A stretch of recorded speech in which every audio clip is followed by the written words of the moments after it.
দেখুন, আলো আর অন্ধকার এক না। 53 বছরে আমাদের অতীতের ভাইরা দেশ চালিয়েছে, বিভিন্ন রাজনৈতিক সংগঠন, কিন্তু সেখানেও দুর্নীতি, সন্ত্রাস, চাঁদাবাজি, টেন্ডারবাজি, মাদক দ্রব্য, সীমান্ত চোরাচালানি বন্ধ হয়নি। কেন হয়নি?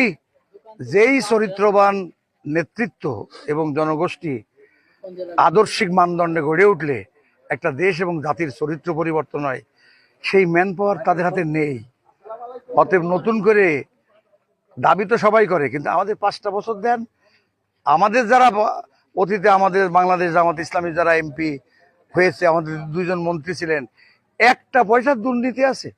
কোনো অভিযোগ নেই। বরং নিজামী সাহেব মাত্র 2.5 বছর 3টে মন্ত্রণালয় চালিয়েছেন, কিন্তু আমাদের আমিরে জামাত একটা মন্ত্রণালয়ে 2.5 বছর এই শিল্পমন্ত্রী হিসেবে চিনি শিল্প। কিন্তু এই চিনি শিল্পের অতীতের ঘাটতি তদানীন্তন পত্রিকা মোতাবেক 120 কোটি টাকার ঘাটতি পূরণ করে আরো 80 কোটি টাকা লাভ রাজস্ব খাতে জমা দিয়েছে সরকারের। শুধু তাই না, কর্মকর্তাদের বেতন আপ টু ডেট করেছে। দক্ষিণ পূর্ব এশিয়াতে এর দ্বিতীয় কোনো দলিল নেই। এটাই জামাত ইসলামী। তারা ত্যাগ এবং কুরবানির জ্বলন্ত সাক্ষী রেখেছে।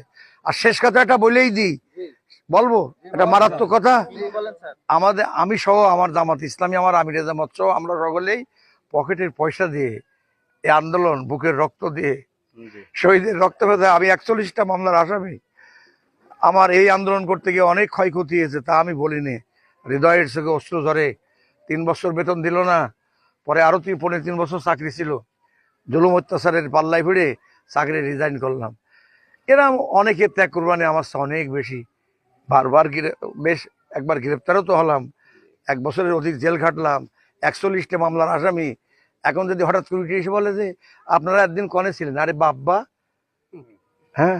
তো আমি বলছি যে আমাদের দল, এটা আমরা পকেটের পয়সা দিয়ে এই আন্দোলন গড়ে তুলেছি। যারা পকেটের পয়সা দিয়ে ইসলামী আন্দোলন গড়ে তুলি, তাদের জন্য রাষ্ট্রের কাছ থেকে পাওয়ার চেয়ে দেওয়ার বেশি।